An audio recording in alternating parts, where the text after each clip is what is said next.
what I'm told. You see, I remember the night of 9/11. I've been on air off and on all day, and they said, oh, we found one of the hijackers' passports in the wreckage of the collapsed towers. Now remember, there's several feet of asbestos and concrete dust, millions of papers conservatively blowing around, body parts aren't bigger than an inch long, and magically, right there in front of everyone, is one of the hijackers' passports, proving they did it. And one of the other hijackers' bags got stuck in the conveyor belt and didn't make it, with all the admissions, and a car with all the admissions of how they did it, just right there, open and shut. Now, this plane at 500-plus miles an hour flies into the building, and off their person, the passport goes through the fireball, through the building. The plane is vaporized out. But wait, it gets better. It's like Gollum's ring. It calls to you. And as I've said earlier, it's made out of Thor's hammer, stuff that's indestructible, like the center of a sun.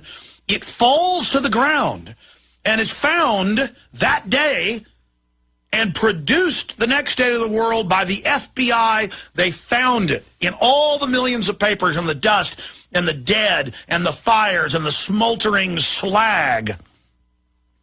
Over 1,000 degrees hotter than kerosene can burn, but never mind the fact that months later there was molten slag down on the bottom.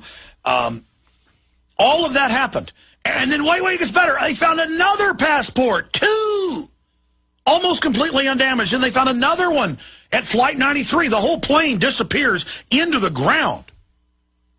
Just disappears, engine miles away. But the plane disappears into a hole in the ground. But the passport didn't. Oh, no, they had that one, too, because it's made of a substance, like a quark's gluon particle that is impregnable. They ought to build Abrams tanks out of this. I mean, they could have our special forces wear what that passport was made out of and then just tank rounds would bounce off of them like Superman. I mean, reportedly, if you eat one of these passports, you become Superman. I mean, it's from another planet. It's from Krypton. Okay, I mean, again, but if you don't believe that those passports came magically out to the ground, were found, and presented to the public, I mean, it's incredible that they were found, much less they survived, you're a conspiracy theorist.